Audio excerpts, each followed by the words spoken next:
Oh, yes. Caught offside from just outside of New York City and from an apartment in Brooklyn, New York. Andrew Gunling, J.J. Devaney on the eve of the U.S.'s return to the Men's World Cup. What's up, brother? Oh, my God. I know the World Cup's a big event, but old Hatchety Andy finally on YouTube. That's even bigger. This is what dreams are made of, my friend. This is what the dreams of pretty much every single animal are made of. All their dreams are being fulfilled right now. I'm wearing a hooded sweatshirt. I'm an average-looking white male. This is what it's all about. You know, it's funny. I was thinking about this, the decision to do our first ever live YouTube, whatever you call it, a live stream, to do it now. Whatever you call it. You sound like my dad. Whatever you call it. Whatever the kids are saying these days. But I was just thinking about like almost the hilarity of this decision, that like we've never done this before. Most people, I think, in a normal situation would have kind of tested this during like, during like a summer friendly, let's quietly do this, work the kinks out. No. We've saved our first ever live stream on YouTube for the night before the U.S. men return to the World Cup in their game tomorrow at 2:00 Eastern time against Wales. That is when we have decided to break this out. So whatever is about to happen, technical difficulties, whatever live incidents occur, this is how we wanted it. This is the way it was always meant to be. Yeah, absolutely. And I can't keep up with the comments. The unbelievable stuff here going on. People are very disappointed in your hoodie, though. Take the hoodie off. Put a jersey on. For God's sake, man. Yeah, you know, I have one actually here. Literally. But you're afraid to expose the weird body syndrome. Well, obviously I wouldn't take my shirt off on the live stream. I just wasn't sure if we were going to try to like, you know, if there was going to be some like air of professionalism here. No, although I suppose we've spent 8.5 years throwing that out the window. So why would tonight be any different? Well, okay, do your usual thing where you downplay all our efforts while I try to talk them up. But let's cut through that. There are rules. There are no emblems allowed in the press box. But clearly, we are not in the press box. So why wouldn't I wear something patriotic? I'm excited. Yeah, I'm pumped for tomorrow. Yeah, while you're talking at some point, I'll throw it on. Right. This is going to be a blast. I honestly have been looking forward to this. I was going to say all day, really, since we decided to do this, since we decided to get on YouTube, finally, probably years too late, but you know, such is life now that we've become independent. So Jesus Christ, you are the worst. Why? You can't, can you say a sentence without some kind of recriminations right now? We're supposed to be being happy. Old recriminatory Andy. I'm thrilled. And I've been looking forward to this for such a long time. And so here we go. I mean, JJ said that if you're on the YouTube stream right now, you can start sending in comments. We'll be taking them all throughout the course of this podcast. This is a U.S. special. We're going to be looking ahead to tomorrow's match, of course, but really kind of the road ahead over the next, I mean, hopefully more than just 8 days. We hope that this is an extended stay for the U.S. men's national team in Qatar. So we've got a bunch of things that we're going to bounce around between over the course of the next hour or so. We'll see how long this goes. There's no concrete end point to this. We'll take it as long as we want. Remember to keep your feeds refreshed for the regular podcast. We'll probably pod this as well. So maybe you're listening to this as just an audio only vehicle right now, but keep the feeds refreshed because the World Cup is underway and we are going to be extremely busy. The plan, of course, for us is to have another podcast out sometime after the U.S. Wales match, of course. So you'll see that either late Monday night or early Tuesday morning, something to that effect. Going to do another YouTube stream. That's the plan for Tuesday. And then we'll take it from there. But keep the feeds refreshed constantly all throughout the course of this tournament. Get on YouTube. Obviously, you're here right now. Get those notifications up. Subscribe on YouTube because there's going to be a lot of content coming your way there as well. This should be fun, my friend. I can't wait. So I'm going to lean on you because I can't see the comments. So only you have that power. So I'm going to lean on you to kind of throw them in whenever it's fit. And we're going to get rolling. You good? Yeah, I'm very good. A lot of people are saying that they want you to go full kit W. I actually have U.S. shorts upstairs. The they don't go with the jersey. They're navy blue. The jersey I have is white. Nobody, by the way, your legs are they're like ham that's been rolled on a barbershop floor. Nobody wants to see those things. What a description. Ugh. The Hamburglar says it's super weird hearing your voices come out of actual faces. That's true. It is weird. Yeah, Science is a crazy thing. It's pretty strange. All right. Yeah. By the way, just before we get into it, Andrew, there's been some interaction. We've got animals on the ground in Qatar, and so a lot has been going on. And Jonathan Sanchez, regular listener, sent us a picture. Me and my dad were at this game. So it was Ecuador, Qatar, and we were shocked that people started leaving at halftime. And by the 70th minute, it was almost a third empty. It was more than that by the looks of TV. By the end, that game, the opening game of the World Cup today, had the vibe of a, midsummer or preseason friendly. Yeah. So Gab Marcotti wrote, he already has an article up at ESPNFC.com devoted to that. He was really taken aback by it, as many people were who were watching that game on TV, just because it's, again, I think we're just going to have to familiarize ourselves with this feeling throughout the course of this tournament. Like, it's a sight that you're just not accustomed to when it comes to watching a host nation at a World Cup in a match that is still, even though it never really felt like Qatar were going to come back and tie that game up, get those 2 goals back. Still, it wasn't 5-0. Like, they were down 2. Like, that's within some level of striking distance. You would think even if they were down 5-0, people there would still want to see them maybe score their first ever goal in a major tournament. So it was just weird. It was a weird sight to see. But like I said, like, familiarize yourself with that feeling, because this tournament is just, it's going to be different than what you've been accustomed to all the tournaments before. And they've done their best to create a soccer culture there, but they don't have one. And right. I can imagine that there was many rich people there, and the party was ruined by the fact that Ecuador came in and they were having no more of this. And it's funny because Ireland hammered them last year in a friendly at Lansdowne Road. And I thought, wow, are Qatar really bad? And then I thought about them against the US in the Gold Cup, which they were in for some unfathomable reason. And I thought, yeah, maybe they're not that bad, but they're actually pretty bad. And most people just want them to be absolutely destroyed at this tournament. Which is odd. Oftentimes at these tournaments, the home nation is kind of like, I don't know, they're sort of like fun to root for. I think of South Africa and how just like everyone got on board with that. South Korea in 2002, like you kind of, if you were a neutral, you kind of gravitated towards those stories. This one feels different. It just does. Yeah. The other thing was, as I mentioned, we have animals on the ground. So there was, the BBC did some videos inside the fan accommodation, these tent villages that they've put down, which people are comparing to Firefest, and the reviews are not good, Andrew. Imagine that. Carpets on the sand and tiny little padlocks for your tent, and the rubber or the plastic that's used for the tent. Crazily enough, that shit gets really hot.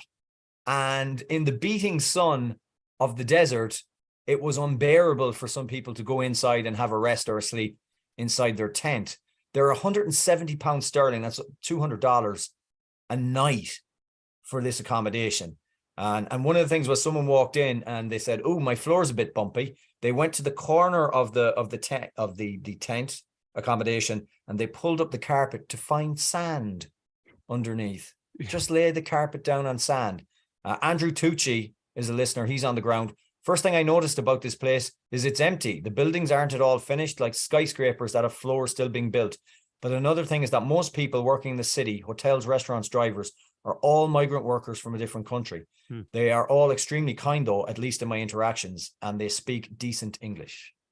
Okay, interesting. Good to know. At some point, JJ, we should, I feel like, over the course of this tournament, devote a segment or two to reading the Yelp reviews of all those staying in shipping containers. Those would be interesting reads. Shipping containers. I mean, when they built a stadium out of it, I thought, "Ooh, that's innovative," but it is not a place to stay in the desert. And if you stay for the duration of the tournament, you will be charged something in the region of $7,000 for your shipping container. That is something. All right, here we go. Why we're here. The U.S., after an 8.5-year wait, are back in the World Cup. Monday, of course, you are all aware at this point, 2:00 Eastern time, the U.S. and Wales. It is just a thing that we have been waiting so long for. And I'm just, before we even kind of get into like the nuts and bolts of this team and our outlook and all that. I'm just kind of curious to like take your temperature of where you're at and like what you're kind of thinking about over the course of, this road back to this point. I mean, I know I've kind of been, flooded with thoughts about all this as we've led back up to this moment. I mean, for me, I think about that night. We always say the night that will never be named against Trinidad and Tobago, but yeah, we talk about it more than probably any podcast in existence. The main image for me that I've been thinking about leading up to this game for the U.S. is Pulisic. I mean, because like if you remember at the end of that game against Trinidad, there were a lot of veteran players for that U.S. team that had been through the wars with this team and had been through some of these difficult moments and good moments and all that.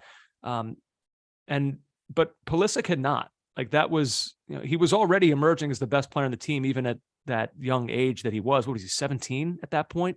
And I just remember him just almost inconsolable on the field after the game in tears, that it felt like this moment that he had been kind of waiting for, that he had been building towards, over the course of his very young career, that it had kind of been taken from him, that it felt like that World Cup was going to be a chance to really announce himself to the world in a way that he was starting to. Like you could see it coming, but it felt like that was going to be a really big moment where, this kid was going to appear at the World Cup and kind of take everybody by storm, and who knows what that was going to lead to. And in the end, it still happened to a certain extent. He still earned a huge money move to Chelsea, but I just think about his emotions that night and, the fact that that was supposed to be sort of the anointing of the next great U.S. superstar, and we had to wait.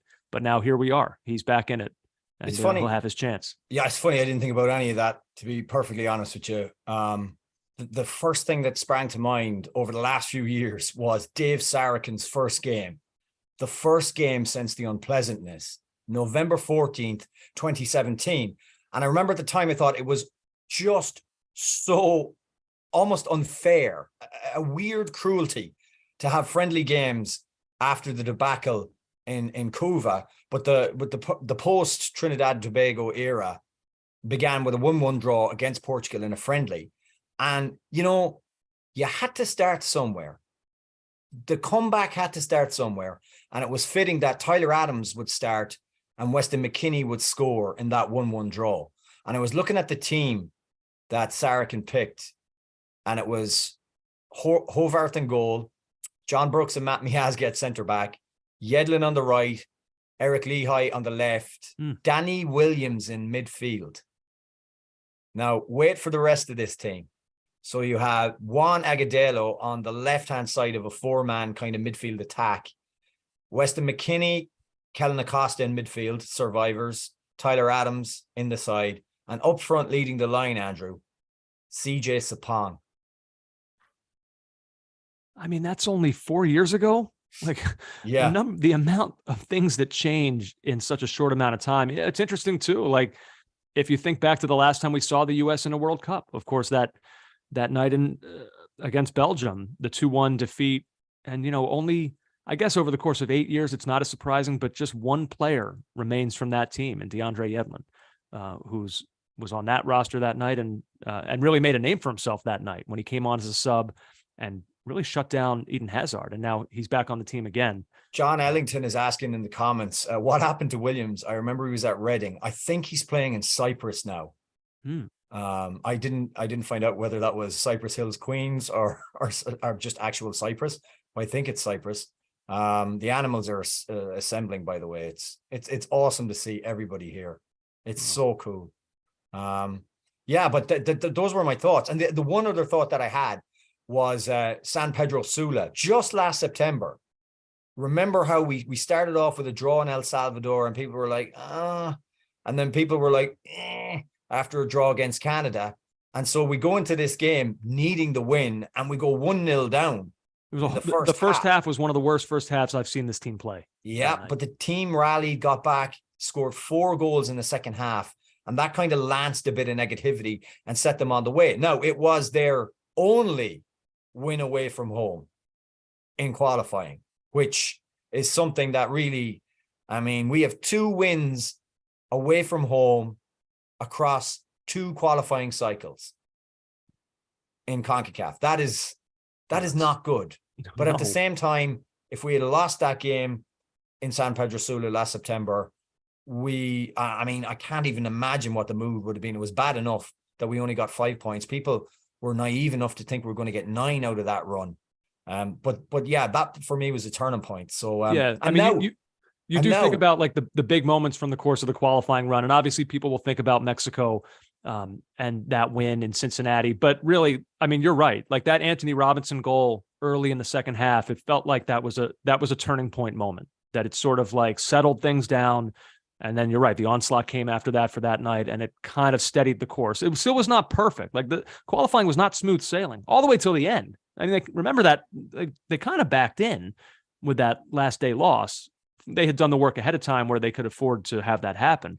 But it was not always smooth. But yeah, that I do remember distinctly that Anthony Robinson goal being a really important one over the course of qualification.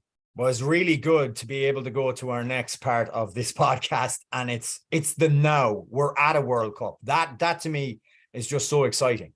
Yeah. Some of the big stories, of course, for this team over the course of the last 24 to 48 hours or so. The big one, I guess, being that Tyler Adams has been named captain of the U.S. for this World Cup. Don't have a ton to say about it because, honestly, I don't find it to really be in any way a controversial decision. I do think that he is a heart and soul player. I mean, if we want to talk about the best players on the team, I still think it's Pulisic. Totally disagree with that, but what's that? I don't think he's the most important player in the team. I mean, he might be Pulisic. No, I said the best player on the team. I don't think he is, but but go on.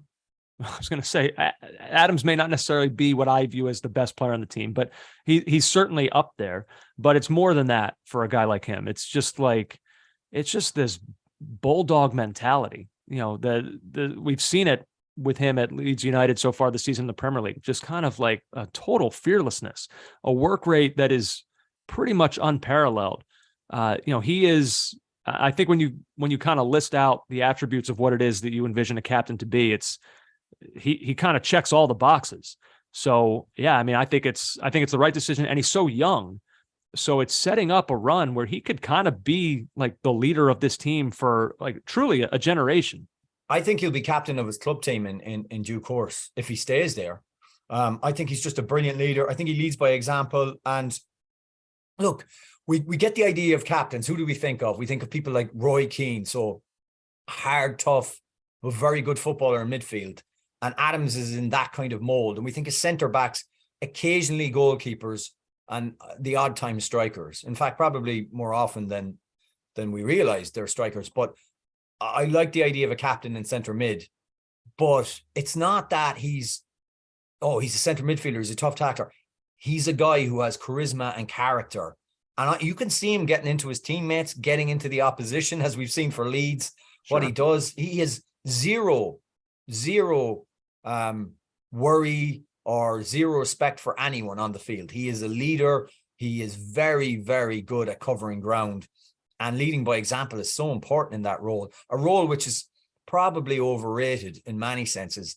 But if you are going to be captain, you've got to play like it. And so far this season, he's been brilliant. And I can't think of a better captain on this team right now. I really can't. Yeah. And I saw, I think it was Weston McKennie. I was reading about it at MLSsoccer.com, who I think it was him who referenced the fact that Adams was captain of the U.S. back in their youth ranks when they were coming up. Like some guys' leadership just comes easy to them. And he is one of those guys. And it's, you feel comfortable with the armband being around him. So, I mean, maybe others disagree. I don't know if you're seeing anything in the comments of people saying it should be someone else, but I think you'd be putting up a losing argument. I think he's the right choice. Now, before we move off of that though, so you're going to sit there. Sorry, Andrew. Stephen Brennan, I came for the washing machine and I will leave disappointed. I'll move right now. I'll move right in there. It's right around it's down the hall. Old laundry room Andy. That's what they want. But we're running a load right now, so it'd be too loud for me to do the pod from in there. McKennie. Pulisic. But what I was saying, so you're gonna publicly humiliate me, like me saying Christian Pulisic's the best player on the team was some like wild statement, and then you're not gonna say who you think it is. I'm so wrong. I think the technically the best player in the team in the squad and a player we don't really have anybody else close to is Gio Reyna. That, and no, look at you, look at the head. That's a tough one because like we haven't seen, like, it's hard for me to say you're wrong because like in spurts where we see him, he does show it, but we saw him so little throughout the course of qualifying down to injury. What was it? He made 4 appearances. So like, I don't know that he's going to start for this team right now. It's hard for me to agree with that, just on the body of work of what we've seen through the course of Pulisic's career, both for the national team, for Dortmund, for Chelsea. Like, you're right. In a theoretical world where Gio Reyna is healthy, like, okay, I guess maybe, but just on the body of what you've seen, I don't know that is a thing you can really say. You might wind up being right, but up to this point, I don't know how you can say that. Steve Ellis saying it. Sample size is lacking. Daniel Medina, we haven't seen enough of Ray consistently. Jake Braymiller, Christian Roldan. What? Trey Pisano, Reyna is best, just need to stay healthy. Yeah, I get what you're saying, guys. All right, don't pile on me. Don't you just start defending. On. Get him. Stick it right in there. Get him. All right, okay. Jeez. The other, do you have anything else on Adams' captaincy? Because I'll move on. I would say that I'm just kind of happy with it. I think it's the right choice. Oh yeah, totally agree.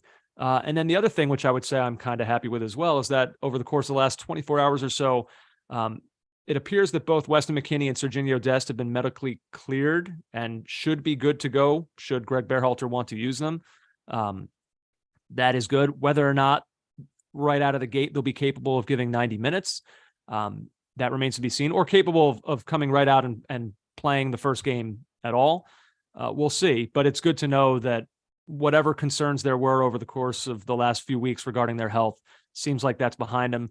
I mean, we talked about this recently, JJ, like over the last year in looking at when this tournament was going to be, we've been nervous for a year about how injuries were going to impact this team. And like we said, there were some impactful ones. Miles Robinson obviously was a huge one. Sam Vines right near the end was a tough one.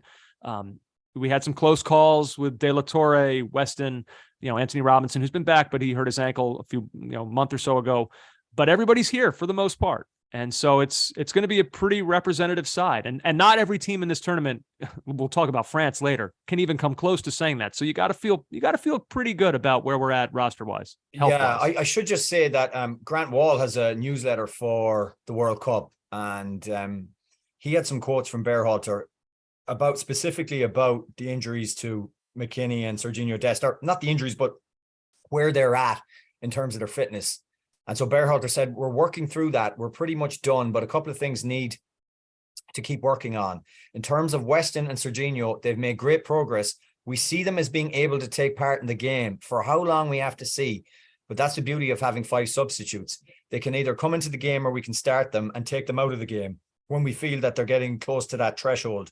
But both of them, I think, are definitely in position to help this team tomorrow, this is the typical vague stuff that Berhalter does so perfectly. Like, he's not showing his hand at all there. It's really hard to know whether either of them will play, both of them will start, one of them will start, they'll both come on as subs. We don't know. So I would hold off yet. It sounds to me like one of them may not start. But I would hope that Dest is fit. I hope they're both fit, but I really do hope Dest is fit, considering how important the fullbacks are to this side. Yeah, that is true. Although, I mean, there are options at right back. If this was a left back situation, I think it'd be different. Like I've talked about with Anthony Robinson, there's just not other guys who do that at that position. A right back. Is this a left back? So, but yeah, I mean, ultimately, yes, like Serginho Dest is the best of that group. I would like him out there. I mean, look, if we're ranking them, who would we rather be at 100%? It's a tough call because I forget who it was I saw talking about this earlier today, but with McKennie, okay, so if he can't quite go just yet, I can think of other lineups that work. Well, you'd put other guys come in for him. Costa would slide in there, I guess.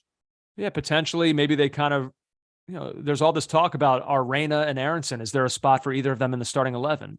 If I think there's a way that if McKennie wasn't going to start, you could find a way of shoehorning in one of those guys. I think you could find a lineup there that works. But the thing about Weston McKennie that I think sometimes people undervalue is, in these tournaments, JJ, the importance of set pieces. Yeah. And just how valuable he can be on the receiving ends of those. We've seen it for the US, Juventus. We've certainly seen it there as well in the Champions League. So I would not, for everyone who's so quick to say, oh, if he can't go, that's fine. Like we got other guys. Like he's a really important player for this team. I would not be so quick to just kind of like undervalue some of the qualities that he brings to them. Greg Perez says Haji Wright has to start against Wales.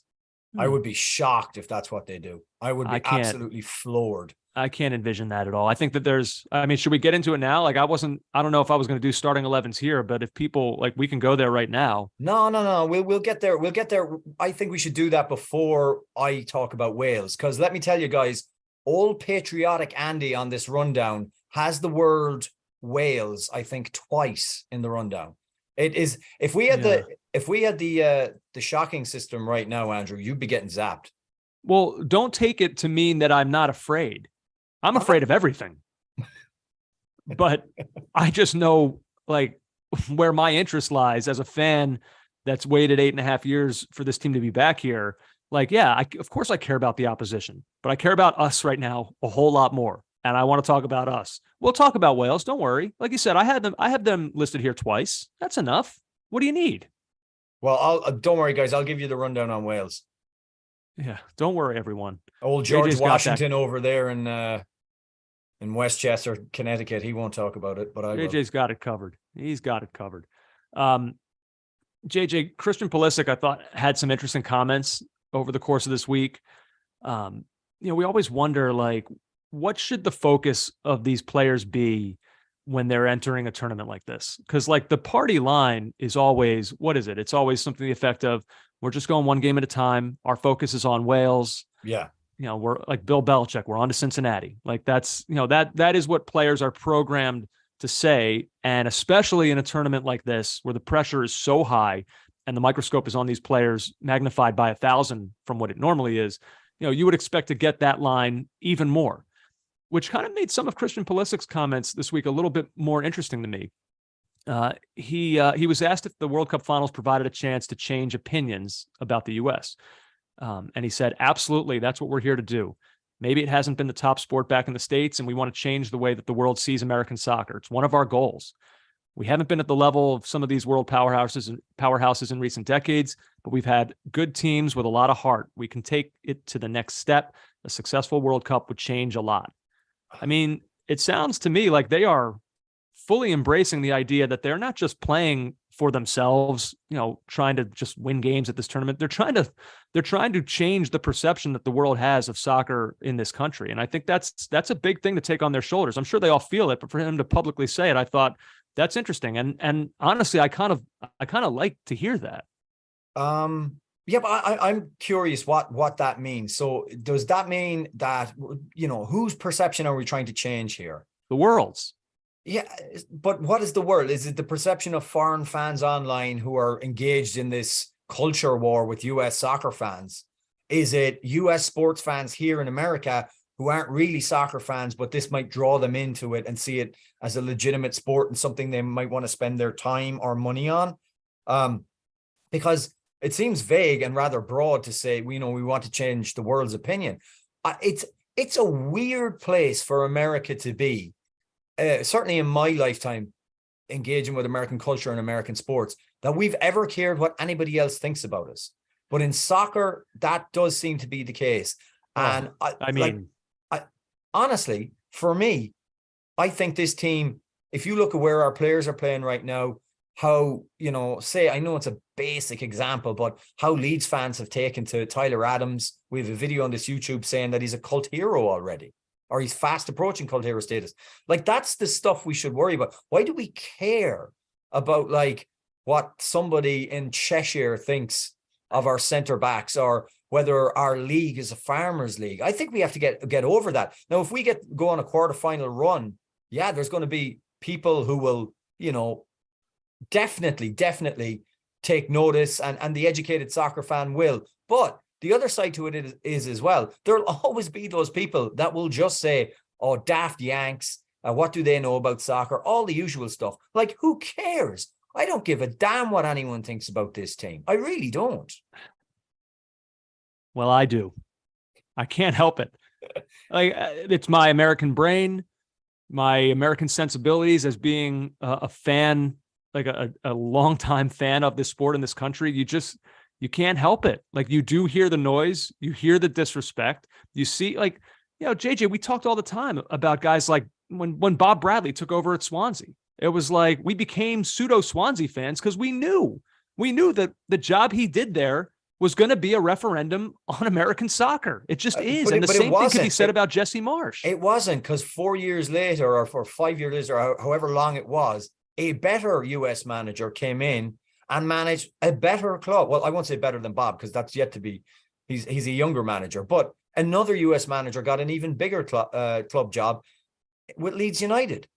So, like, I think this is a hang-up. This is a psychological hang-up that's definitely got evidence behind it. But I really think we need to shake this shit off and get on with it. We're the goddamn United States of America, aren't we? Seriously. Like, you have to have that attitude. Going into a game worried against Wales, go beat Wales, go beat Iran and qualify for the next round. Be worrying about what anyone thinks of you. Like, and I would very much... I disagree with that. I think it's okay to have a chip on your shoulder. I think sometimes playing with that extra motivation, I don't think there's anything wrong with that they're playing for something bigger than just that game. I mean, maybe that can break some guys, but I don't think that quality is in Christian Pulisic. No, I'm saying you can have the chip on your shoulder. You can have everything that you want, but I worry when I hear players vocalizing this. I would far sooner them say, we don't care what anyone thinks of us. We're out here to represent our country, to represent our supporters, and to go as far as we possibly can in this tournament. And that's it. Well, by the way, he's ground zero of the debate, because we talk all the time that the Chelsea support there's a chasm down the center of them. There's between the American Chelsea fans and those in England. There's a chasm between a lot of Chelsea fan supporters, and the chasm is right between their ears, right between their temples. Like, they're not a judge or a kind of a barometer of anything. Not all Chelsea supporters, but we know plenty of them. And some of them online are just nasty, horrible. So they're xenophobic towards everyone. That's their whole MO. I think this team will do I want this team to do what the 2002 team did, and prove to people that in the way that they play and the way they go about their business, that this country is serious. But I wouldn't want my players worrying about it or having it as a core kind of rallying cry for the team. I don't think that's proving perception wrong. I'm okay with that. All right. Okay. I like it. Right. Let's see, JJ, I've got some, as we are known to do oftentimes on preview pods, where I just sort of list a series of questions that we roll through. So I do have those here. So before we get to that, though, I know you joked before about me broadcasting from my laundry room, from various closets. I once did a podcast from inside of a blanket fort in my living room. This, though, does this background, how does this work for you? I like it. I like it. It's you were talking to me and suggesting that I would go with the high intellect background, and I have many books to read. Whereas you've got very pictures. Learned. You've got pictures and you've got a nice little wooden panel going on there. I actually like your setting. It's pretty cool. Yeah. And I should say happy birthday to my dad. It's his birthday today. He's up there right there, and him and I at the World Series. And then JJ, I don't know if people, sometimes I thought I would drop like a little Easter eggs in the background. I don't know if anyone has seen. Oh, look at this little beaut right here. Look how happy we were at the Harry Lemon. Only about 2 hours later for me to be absolutely devastated. But yeah, what a day. Devastated and drunk is a good way to be, though. I suppose if you're going to be devastated, it doesn't hurt to. No. Yeah. God, I had a bit of weight on there as well. Ooh. Yeah, it's hard to look at. And you never told me. You never just said, "Hey, man, ever think about dropping a few pounds?" Yeah, I didn't think it was my place. Yeah. Okay. Well, I appreciate your kindness. Let's see. I got some questions here, JJ. And by the way, I should let people know I also do have some trivia for JJ later in the podcast if you want.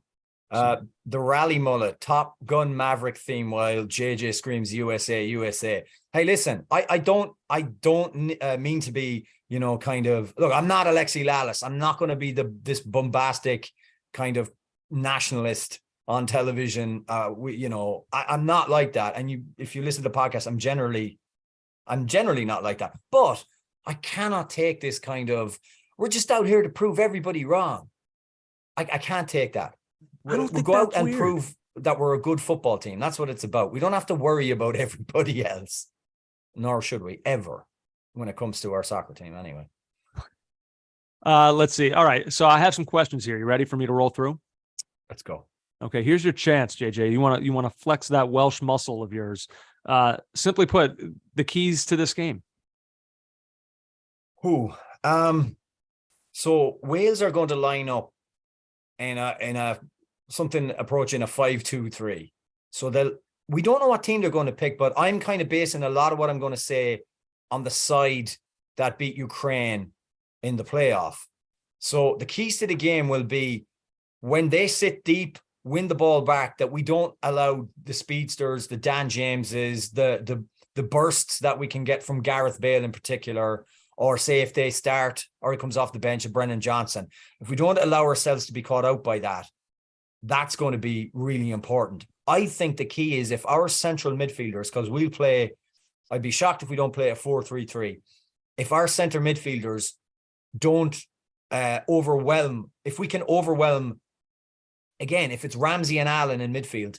Joe Allen's not playing in this game. He's not fully fit. He's not fully fit. Well, if we can overwhelm their midfield, whoever that may be who comes in for him, that'll be key. If we can have runners from midfield to overload an attack, that's a way to unsettle that back five. And I'm thinking Musa and McKennie. And our wide players are absolutely key. Now, that's a double-edged sword. I think Dest and Robinson getting high, we can pin their fullbacks in, probably be, let me see, Nico Williams and Connor Roberts. If we can pin them in, that will be huge for this game. Now, the other side is in transition. When our fullbacks get high, like we like them to do in the attack, we have to make sure that the central midfielders, probably two of them, that slide in and cover those areas, cover those spaces, and that Wales don't catch us down, pull our centre backs out and cause problems for them. We don't want to see, oh my God, Long and Zimmerman or Ream and Zimmerman pulled out of position. That is the last thing we want. And we really don't want quick ball going the other way. So midfield is going to be huge. I think we win the midfield battle, we'll win the game. Yeah, I would say that's a pretty fair assessment. Boy, I do wonder about that center back pairing, who it's going to be. So I've wavered. I was convinced. And again, it's not that this isn't my choice, folks. I would start Tim Ream, but I've been convinced for months now, considering the runs he got in the summer friendlies, considering the runs he continued to get against Japan and Saudi Arabia, that Aaron Long will start alongside Zimmerman. So it'll be the Long Zim axis. Now, personally, for me, I don't like that. I don't love it at all. I think Ream on form should start.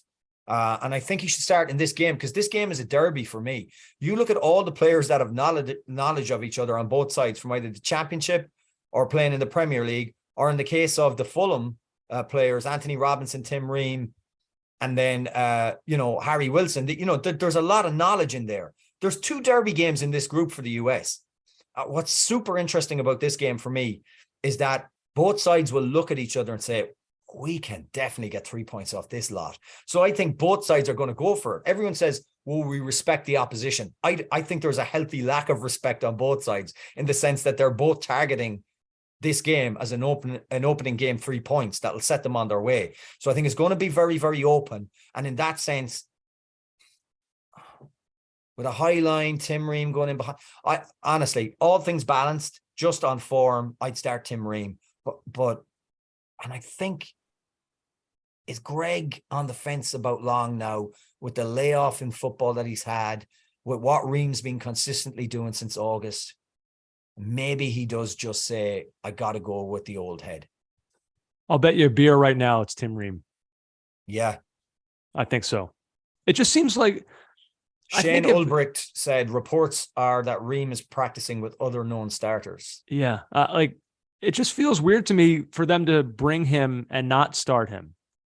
I don't know. It just that feels like a strange optic to me, that like he would win his way back onto the team after being in top form in the Premier League, but still not be able to overtake a guy who was in okay form in MLS coming off an Achilles injury. Like, I think once Ream won his way back into the team, like I think he wins his way right back to that starting spot. I could be wrong, but it would feel weird to me that he could get like halfway, but not all the way to that spot. I don't know. Yeah, I don't know. That's my read on it. But I'll bet you a beer though. All right, okay. Yeah, I have a feeling he's wavering, and it may indeed be Tim Ream.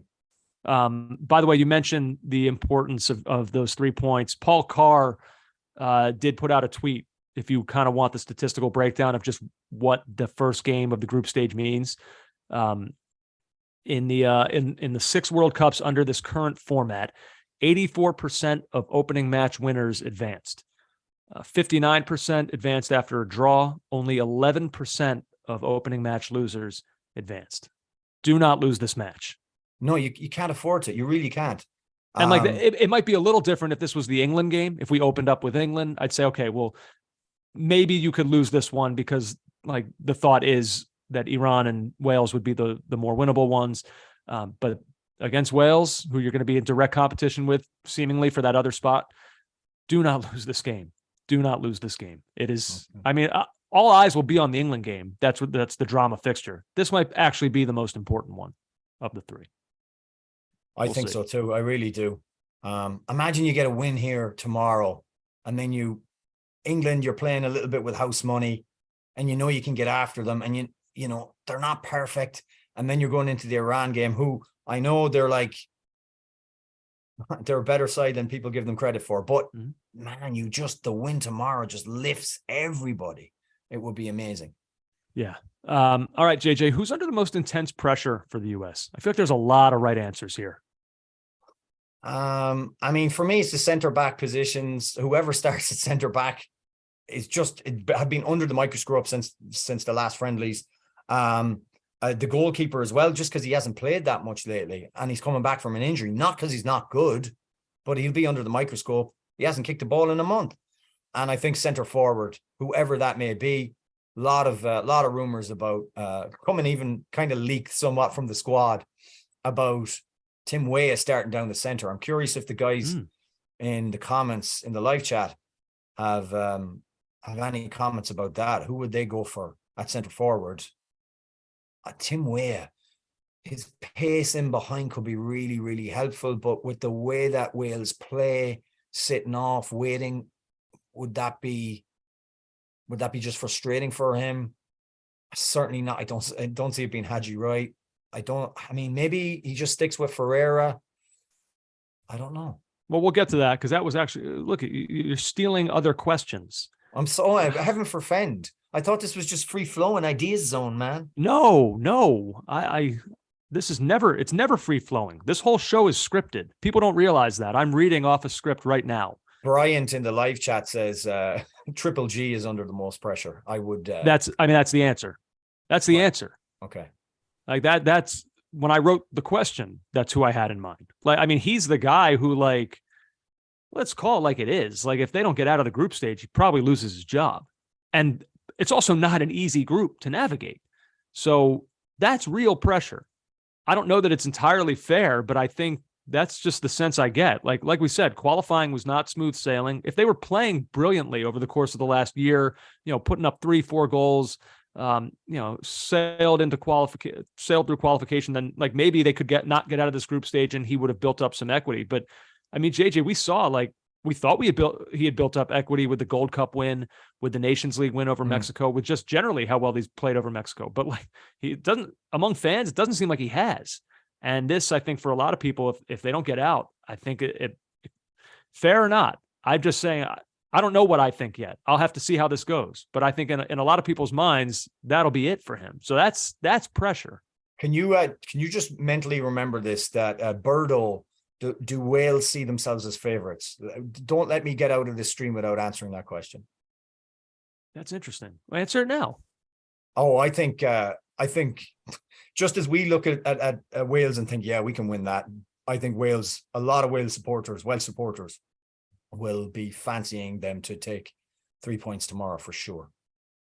I think so too. I think they might think that, like, I mean, if you were gonna say who the best player is in this group, I mean, to me, it's Kane. But you might have Welsh fans that think they actually have the best player in Group B in Gareth Bale. Certainly the most decorated. That's for sure. Yes. Yeah. No I question. don't. I mean, I would debate. I would disagree with them. I don't think you could. I think you could say that a few years ago. But again, like with Reina, with Bale, you just haven't seen enough of him. But Lord knows when he makes his cameo appearances, he breaks hearts, as was the case just a couple weeks ago. We've got a man. I think Wales fancy the win. I'm Welsh, so that's how I feel. Okay, thank you. Yeah, I mean, by the way, Iranian fans probably feel similarly. You know, so that, like, I don't think they'd be quite. There's just that thing between a British side and an American side. They both know little bits about each other, but they'll have enough confidence from what they know about their own team to think that they will win the game. I think, yeah. Familiarity can breed contempt. Wayne Lynch, JJ, why do you sound Irish? It's because I am. Is that a troll? What? I don't even know what to do with that. Probably because I gave such an absolutely amazing, impassioned plea for the US men's national team to forget petty things and focus on the bigger prize. Let's see, JJ, X factor for the US. I have one here that you already mentioned. You mentioned him as our best player. To me, he's the US's X factor, and to me that's Gio Reyna. Just because, like I said, the little we've seen of him is brilliant. Like, if he's healthy, and like, I don't know that he can give them 90 minutes, but if he can give them like 65, 75, who knows, maybe 90, and he can be the player that we've seen in like 25-minute bursts, then yeah. My hope is that what you said before is potentially proven correct. Like, I would love for him to come out there and consistently show that he's the best player on this team. Because you're right, like, talent wise, technically how gifted he is, like the run that he had, what was it against Mexico? He's spectacular. MLSsoccer.com is doing this thing where they're talking to different MLS coaches and asking them different questions. And Peter Vermees said this about Reyna. He said he's a player the team needs to be. He's a player the team needs to be in great form and at times to be a game changer. Almost has to be a little like Landon Donovan was in 2002. If you can find that kind of influence for the U.S. team, then it would be a tremendous asset, not only getting out of the group stage, but then having the ability to really surprise some people in the knockout stages. When Gio's on top of it, you need players who can change things. He can be that guy. I really think that he can be that guy. We don't know exactly what his role will be, if he'll start, if he's off the bench. But to me, he's the X factor of this team, where if he's the best version of himself, then we're a different animal than we even thought we were. Yeah. I just think there's very few players there's no players in the US squad can do what he does. I do like what you said, where even if he's coming off or coming on in the 75th minute and you're chasing the game, you're looking to do something different. He's such an asset to have. And I really hope that what Dortmund have been doing with him in terms of stealing him and making sure he's fit, I really hope that comes to the fore in this World Cup, because he deserves it. He's put in a lot of hard work to be a consistent player, and it's been so tough for him. Just injury after niggle and then another injury. But he is fantastic. I would agree he's an X factor as well. I also just think, because we haven't seen that much of him lately, there's an Irish phrase, Andrew: eaten bread is soon forgotten. Meaning something that you've already enjoyed or had is very quickly forgotten. And I think that we've enjoyed Yunus Musa, and he's gone away just for a little bit, and we've forgotten to an extent how important he is. And he's an excellent midfielder. And I think our midfield is improved vastly by him being in the side. So I think he could be a real asset to have come back into the side. Yeah. That's a good one. That's a good one. I will give you that one as well. Now let's get to what you were kind of talking about before, the striker position. It has been the position that has been debated for over a year. No one has really taken a firm hold of it. Because of that, the debate has continued right up through this very second. Who should be starting at that spot? Who should be? Sure. I'm no closer to actually being able to answer that question. I think who will start, I think he's going to go with Ferreira, at least to start. I don't see him. I know what people think he's going to be clever and play way down the middle. I don't see it. It's possible. I'll say I'll go inside the mind, the head of Greg Berhalter and say he's going to go with Ferreira. So here's the options that I'm kind of thinking between. I think, like you said, Ferreira, which is probably at this point, whether I agree with it or not, is probably the conventional choice, just because it's the one that, I don't know, it feels like that's what we've seen. It feels like that's what Triple G is most comfortable with. So there's that one, which is probably the odds-on favorite. Then I would say Sargent, I think, is maybe next. Then I guess the Weah down the center option with maybe Aronson out on the right. But that one's tricky just because I felt like Weah was so effective for the U.S. in qualifying in that spot. And I just wonder if that's just, if you're going to play him, if it makes sense to just keep him where he was. Play him in the spot where he's been most effective. Yeah, that's kind of where I'd be leaning. And then JJ, there's the other option. Again, we're sitting here and we're talking about Gio Reyna and how good he is and how important he could be to this team, but there's not a clear space for him. Can they do some sort of false nine with him at that position?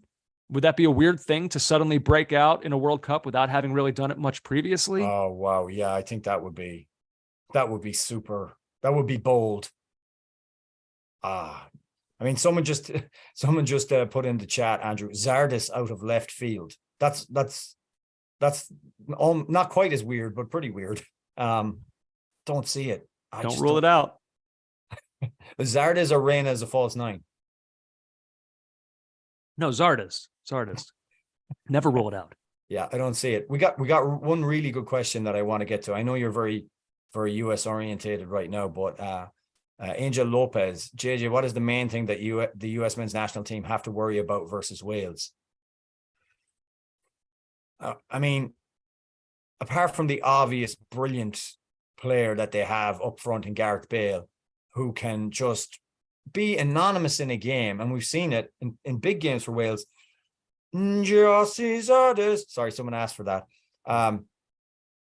Just like Gareth Bale's ability to change games on a whim. We've seen it so many times, and he still has it. Now, I'd be curious as to exactly the full fitness situation with him. But outside of Bale, like the pace that they have in transition, is something that we have to be careful about, because we will be on the front foot. We will be getting players forward, and they will sit off that little bit. And when they win the ball back, we have to be able to cut out that transition and not allow that to happen. That is a real danger. I'm curious as to what their front three is going to be. Will it be Bale, Kiefer Moore, and Dan James? Probably, right? Is Moore the kind of player you want in that position against a team that will play a fairly high line? That is a good question. I'm not sure that is the way I would go. Could he do something like play Bale centrally, play Harry Wilson, or maybe even the aforementioned Brennan Johnson? Don't know. I wouldn't start Kiefer Moore against us. I think say it's Tim Ream or Zimmerman, they'd be happy to see Kiefer Moore. Way happier than they'd be to see a speedster or someone that's going to cause them problems with pacing behind. Yeah, I don't know. You don't think that you could see a world where, okay, let's say the US are playing a high line, it's played into Kiefer Moore, and then like maybe his back's to goal 40 yards out, and then Bale and James are kind of like down the wings bombing forward and he tries to slip one in behind. Like, I feel like I could see that happening. Yeah, maybe, Andrew. More concerning is that there's someone in the chat who has said good night because it's 9:55 on a Sunday night. I get that. You definitely get that. Let's see a couple more here, JJ, before I get to some trivia, and then we'll do some other general stuff. I'm wondering if you think there's a particular player on this team for the U.S. who comes out of this tournament having like raised his profile from whatever we viewed him as before. Like, I think, Yedlin is kind of the example I think of in 2014, where when he was included, it was kind of like, okay, that's an interesting one. And then he comes on against Belgium and he locks up Eden Hazard, and all of a sudden he's a mainstay. Like, now, now he's a fixture for the U.S. 8.5 years later. I'm wondering if there's a guy on this team that could exit this tournament in a similar fashion.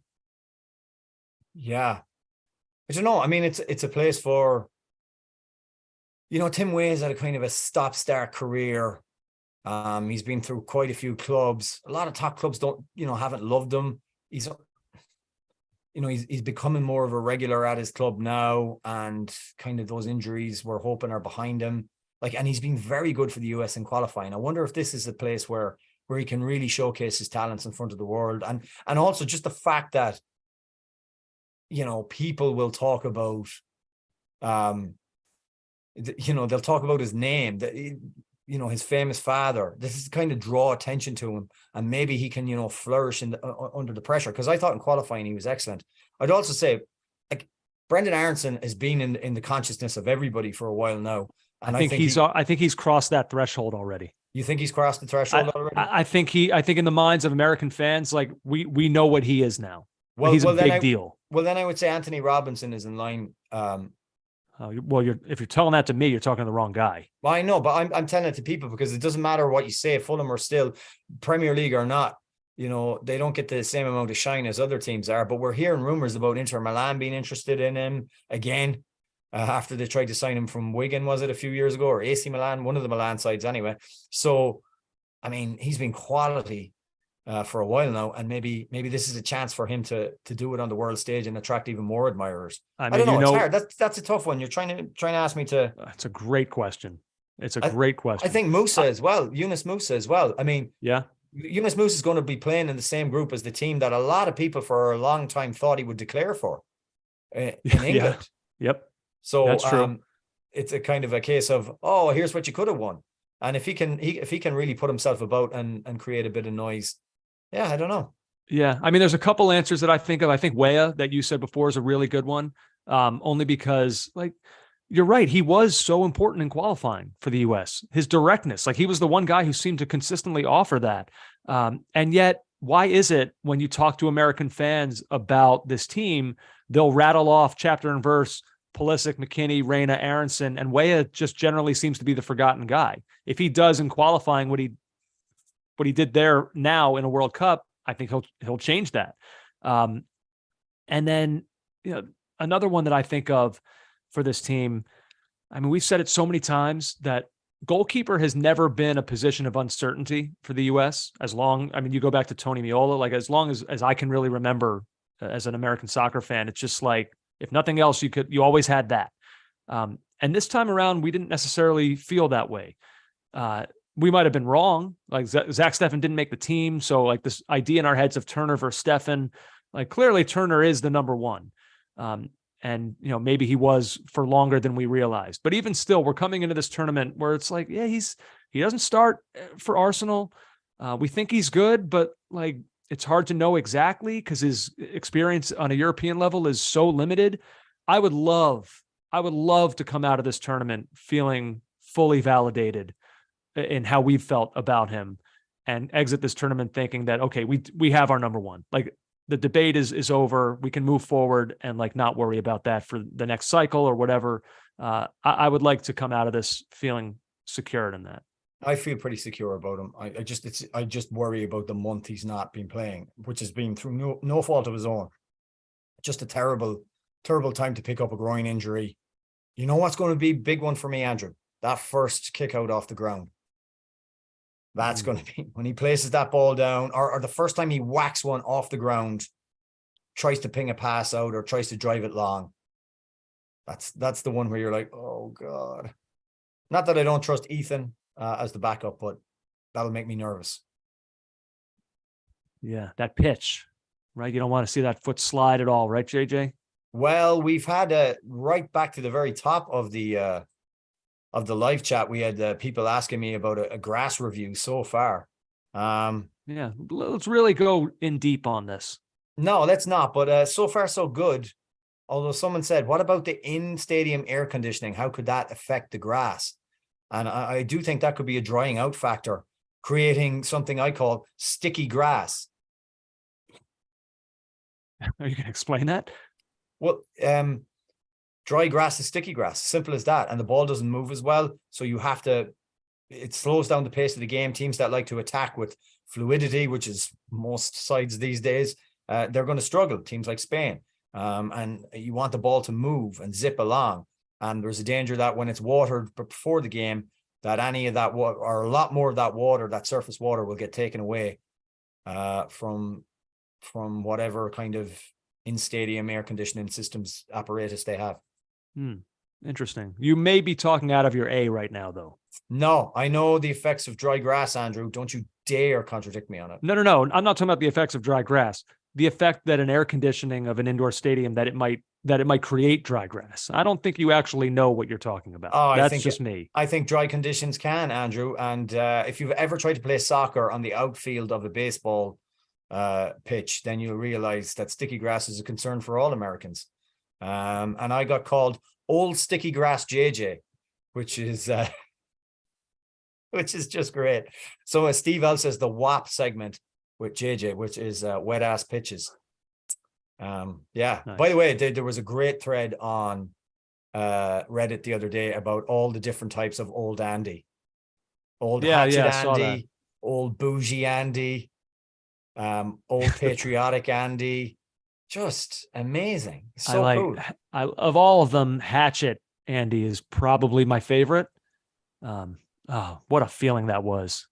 Just hacking away at that branch, getting out all that aggression. What a feeling.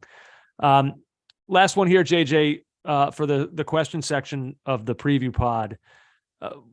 Okay, fair expectation for this team. Like, what is actually fair here? Get out the group. Yeah. But is that it? I mean, getting out of the group is going to probably put you across. I still think the potential team, if it's Senegal, probably the Dutch, right? I mean, that's what, although after seeing Ecuador today, excuse me, the Dutch. Yeah. Well, you would have, I mean, if it all goes to chalk, England will win this group. And let's say the US finish second, you think they'll be facing the Netherlands. I think in that scenario, you are in a great position because you're playing with house money. You just are. You're not expected to do anything. I think you're right. I guess if we're viewing this through the lens of Greg Berhalter's job security, I think getting out of the group and losing to the Netherlands, I think that's probably enough for him to keep his job. So if that's how I'm viewing it, then I would say that would be reaching expectations, right? You don't fire somebody for reaching what the expectation is. Yeah, no, I don't think so. I think it's doable. And by the way, if they wind up facing the Netherlands, like I've said before, I don't know that I'm picking us to win, but it's not one of those top teams. It's a game where you've got a real chance. Listen, let's all just hedge our bets and do what we always do and say it's cup football, tournament football, anything can happen. And that's the way, and that's the way I treat it as well. Yeah. Old Spursy Andy, you'll always be, some people are saying. Blanket Fort Andy was a classic. What a night. God, what a night. One of my favorite games that I've ever seen this team play. Didn't love having to record it in a fort. It was probably about 120 degrees in that thing. The picture of you is amazing. You look like you're at the fire festival in your tent. It was hot in there. It was hot in that thing. Let's see, JJ, I have questions for you. I have trivia. Okay, let's do it. You want them? Oh, go on. But we don't have the trivia music, which is I know. I know. All right, here's some of what I have for you. All right, here's your first question. The U.S.'s last World Cup match, of course, July 1st, 2014 versus Belgium. Americans lost 2-1 in extra time. Can you name the 3 goal scorers from that match? Julian Green. Yes. Divock Origi. No. Romelu Lukaku. Yes.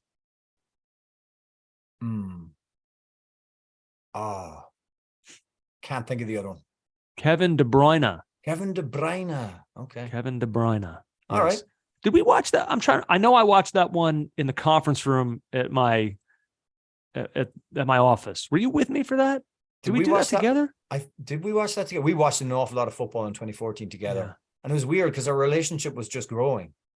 Yeah, we were new friends. We knew that it's something special was happening.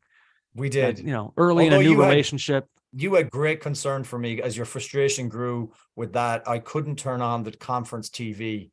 Even after a month of watching soccer, the conference room in ESPN was perfect for watching soccer. Big old table, massive TV. We'd buy sandwiches from the deli and Cokes. We'd go in, we'd eat chips, we'd fart and burp and watch the game, make notes. It was a perfect analyst's room for watching the World Cup. But I, for the life of me, couldn't turn on that TV unless you were there. It was embarrassing, frankly. Yeah, it was. Although it was weird to use that TV. Like it wasn't just a simple power on. There was something weird about it. I don't remember. But yeah, I can't remember if we watched that one together. We watched Germany together at Dempsey's, right? In Midtown.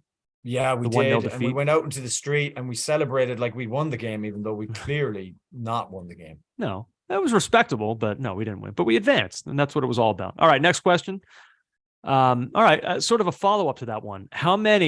Here we go. How many of the U.S.'s starting 11 from that game can you name? I wouldn't say. Oof. So in goals was the Minister for Defense, Tim Howard.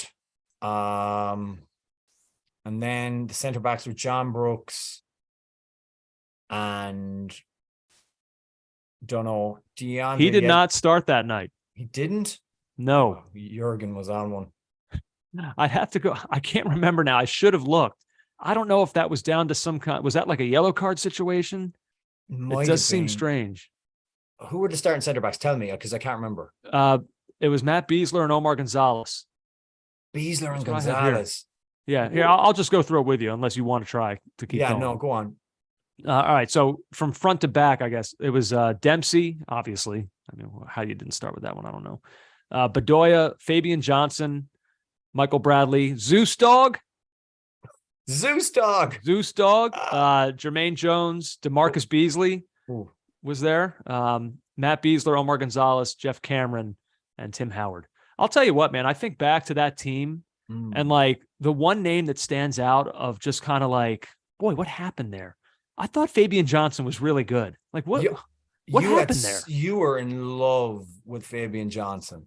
Because he was in the Bundesliga for so long and he consistently made like Bundesliga teams of the week and just seemed like a really, really good player. You had this thing from you constantly brought him up. At one point we had he was versatile. He could play fullback. They moved him into midfield. He could play left or right back, I think. Yeah. That's one that got away. Yeah. I think he was your favorite of that era. Like when you point to easy. I don't know about that. I mean, does Dempsey count of that era or is he kind of the era previously? I think, you always love Dempsey, but I think when we would talk about, who's our best player playing at the top level in Europe at that time, you would say, hey, everyone talks about Dempsey, but no one is talking about Fabian Johnson.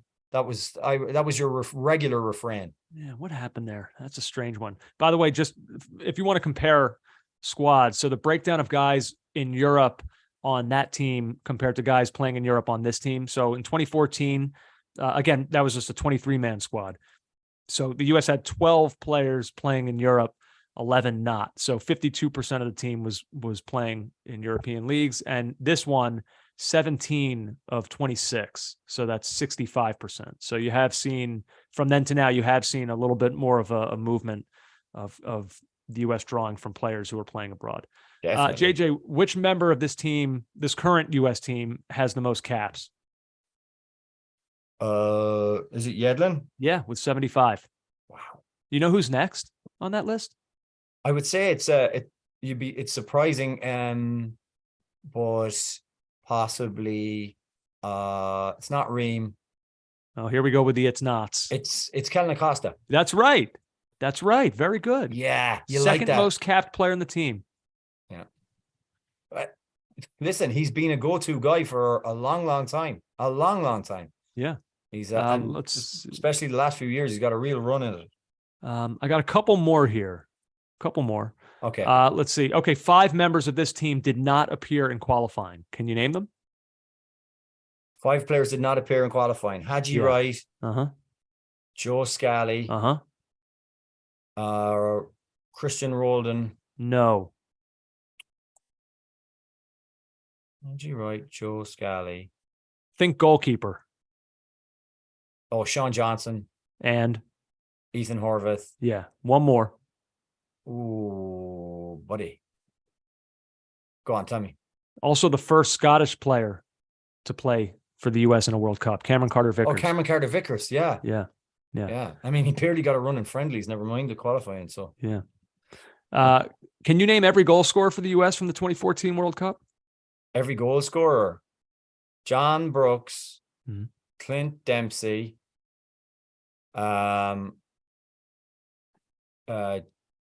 Johnson. No. Not Johnson. Jermaine Jones. Yes. And then Julian Green. That's right. That's right. Yeah. Of those goals, I'm thinking back to that tournament. If I had to pick a favorite goal, I mean, boy, the drama of the Brooks one, but I remember saying even then, for all the buildup that there is to a World Cup, for Clint Dempsey to score in 28 seconds, that was just like, that was an out-of-body experience. Where were we in that? We were in a pub in Midtown for that. That's right. And I remember what happened. Was it Hudson Station? Was that the one?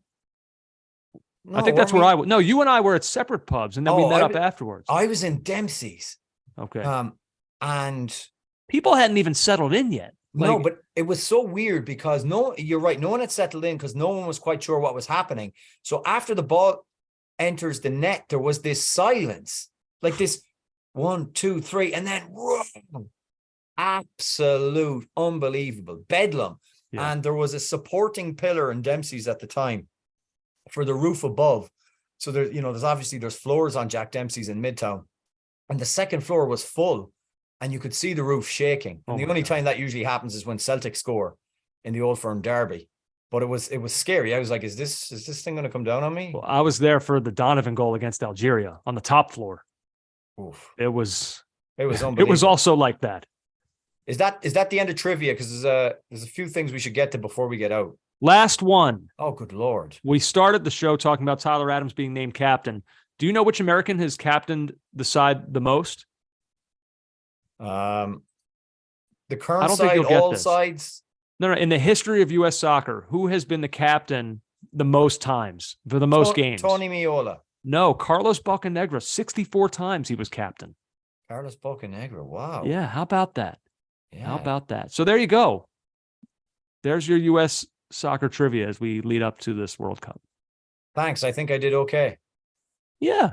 Not bad. That was respectable. I want to say, like, I love you, but I kind of root for your failure oftentimes in those trivias, but I'll give you your due. That's you all over, nothing, isn't it? Nothing to be ashamed of there. Yeah. Nice job. Well done. Let's see. JJ, I don't have too much else on the US. I wanted to mention Benzema, but I don't know if there's anything else with the US that you wanted to get in before we get out. No, not really. See if there's anything from our friends, the Animals. Oh, someone just shouted Beckerman. Imagine Kyle Beckerman was a staple in that squad. Yeah. Oh, incredible. No, not really. I don't think so. Kind of. Yeah, I think that's it. I think I'm ready. I think I just want a ball to be kicked. I know. I want to see things. Yeah, I know. That's where we're at. It's just this feeling of like, just let me see this already. And then in the blink of an eye, it'll be over. It's just how this stuff works. Already dreading the end. Yeah. Someone's asked, how does temperature affect the British? I mean, I've seen the England players in training. There's been Oh videos my going God. viral. It's like they've never felt heat before. I know, but our boy Brendan Aronson said it's just a different type of heat. He was the first one that I heard talk about it. So I'll reserve judgment on that one, but I would think we would be better suited to it than the English or the Welsh. Much more used to it. So yeah. The French, Andrew. Yeah. So yeah, before we get out of this podcast, we had to mention the injury to Karim Benzema. Boy, I mean, what a hit. Like, this World Cup has taken a bunch of hits from an injury perspective, but to now be without the Ballon d'Or winner, I guess my initial thought on it is it's obviously hugely damaging.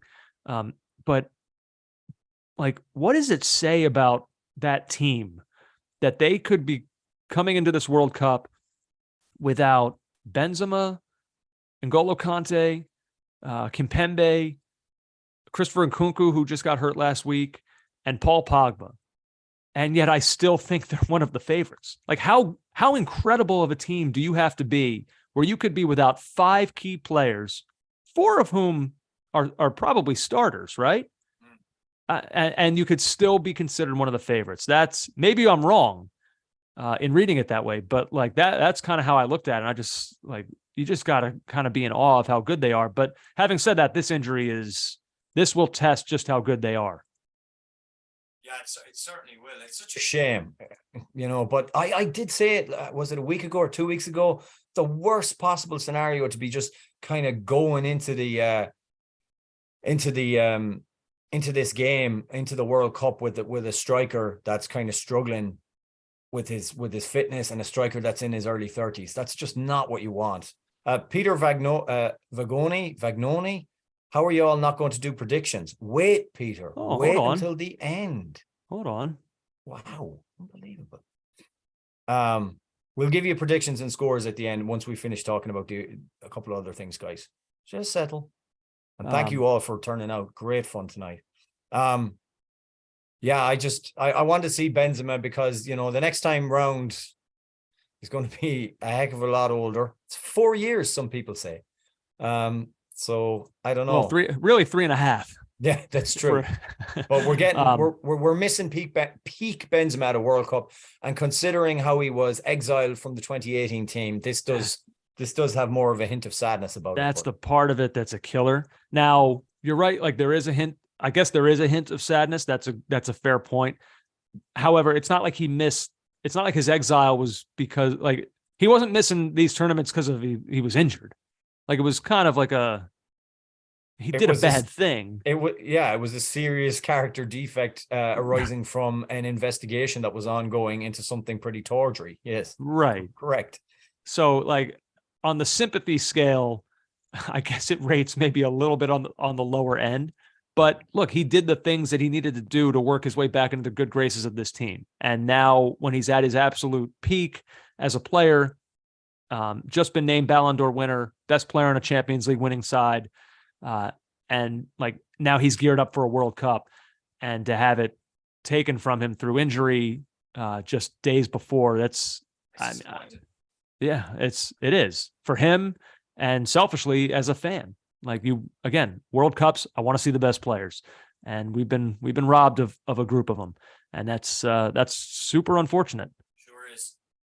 But it is the reality of this tournament. All right, so we'll go to who was that? Rob, who said he wants predictions. One second. I just wanted to say the last few days with before we get to our predictions, with Gianni Infantino, with the way he addressed everybody yesterday. I mean, I don't think we need to repeat what he said. I think most people have heard it right now.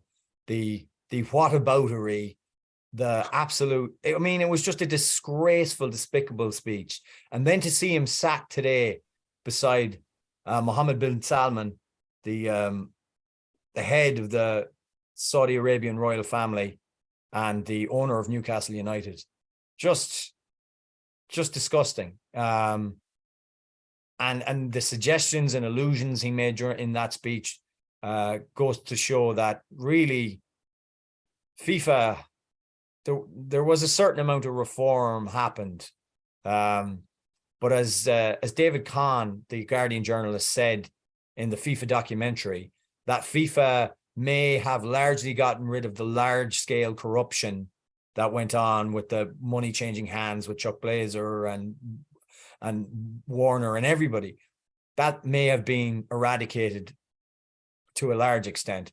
But now the biggest thing is that FIFA is aligning itself with some of the worst people in the world and saying some of the most unforgivable things in the world, all just in the service of what? Generating money and making money out of autocrats. So just a terrible few days for FIFA, really. Terrible. Yeah. I mean, you can call it a speech. It was really, we were being lectured.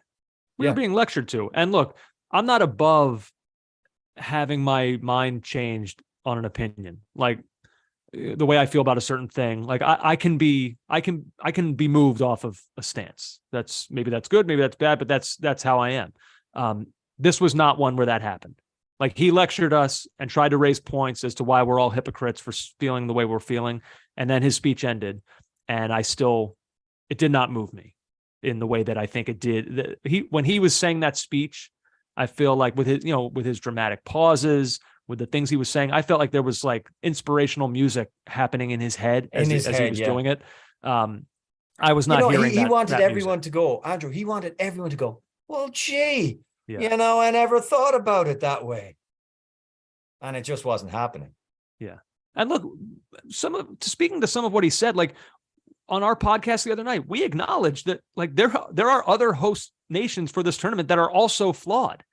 So like, I get what he's saying, but to me, there's just like, when I just think about the stadiums where these games are being held and the lives that it took for these things to be built, like I can't get past that. But just because the English colonized half the world and colonized my own country doesn't mean I can't point out something that's bad in 2022. It's an absurd position to take. Yeah. Like that, oh, well, everybody should apologize for everything they've done in the last 3,000 years. Okay, fine. Yeah. But that doesn't mean we don't deal with real world problems right now. Bottom line, and I think somebody asked tonight on the live chat, Andrew, could they get a transcription of the things you said the other night about hosting the World Cup in Qatar? And I think we've said everything we need to say for this moment anyway about it. But what you said was right. And just to reemphasize, nobody's comfortable with any of this. And certainly Gianni Infantino is not changing anybody's mind with that kind of, just kind of internet level, Twitter level whataboutery. Yeah, didn't change mine. No. I don't know. Maybe some out there didn't change mine. All right, let's do some predictions, sir. All right, so what is it we're predicting here? I mean, the guys, the US, the tournament, like I'm not going through here and giving you my bracket. No, don't do that. No one wants to hear that. No, it's too late at night. Let's consider the game tomorrow. That's what we're here for. Let's give a score prediction. You're not going to give your overall winner for the tournament? Not now. We're going to be we already did that. Did we? I didn't say mine. I don't think I said who I had picked winning the whole thing. Are we're going to say who's going to win the whole thing? All right. Well, okay. You say, all right. We'll do US tomorrow first. I think the US wins 2-1. And if you want goal scorers, Pulisic's getting a goal. And then I think I'm going to go out on a limb here. Maybe a corner kick. Walker Zimmerman rising above. Slams it home. Heads one in. I'm going Pulisic and Zimmerman, the 2 goal scorers. How's that for outside the box? Yeah, I won't predict goal scorers, but I do think this game... game... Oh, come on. Don't shout at me like that. Yeah, while you do this, I think it'll be 2-1. I also think it'll be 2-1 to the United States. I think Gareth Bale and I think Brendan Aronson and Tim Weah for the US. Aronson and Weah. Yeah, and I think it'll be a late winner. I'm stuck, JJ. I tried to put my shirt on over my headphones and now I'm sucked in. What an idiot.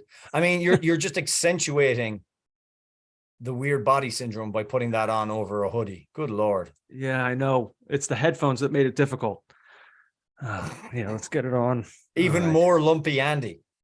All right. We should really lean into the weird body syndrome. We should get out of this because the animals are just asking you to dab at this point now. Someone says a Taremi hat trick tomorrow. Wouldn't we love that? my overall winner for the tournament, no creativity involved here. I just think this is the best team. I think they're due. I don't know what that means exactly, but it's just time. It's time for Brazil to win another World Cup. And I think this team is more than capable of it. I think, unfortunately, what's happened with France in the last, week, months with injuries, I think will have an effect in some way in the latter stages. I think France will still advance and do well, but if they get up against, some of the teams above them, it's going to be tough. I think it's Brazil. I think it's their time. I'm just going to be weird about it and say, even without a striker, how about Spain? What about Spain? Their trendy young manager on the sideline. I mean, that's you don't think that they're definitely in the upper tiers of this, no question about it. But boy, what a thing that would be to have guys like Gavi and Pedri lead them on some kind of run that actually results in them winning this whole thing. I mean, that's tough. Why not Spain? That's how I'm selling it. I mean, there probably are reasons. Yeah, there are definitely. Are we supposed to respond and I think we saw a lot of them, but I'm just going to try and be different, a little bit edgy, Andrew. So listen, what I was going to do was a dramatic reading from one of my many books to see us out. Oh, can you please? I know how much we would love that. Here's what I'll say. I will show the animals this. I thought my mother had thrown it out and I was bitterly resenting her for it. But look, FA Cup semi-final program, 22nd of April, 2006, Old Trafford, Manchester, Liverpool versus Chelsea. Look at that. How nice is that? Yeah, that's a program of a game. Huh? Yeah. That is special to me, with Gerrard and Lampard on the front. Nice. That's cool. That's very nice. All right. I'll say this, like we've been talking about, we've all waited a long time for this.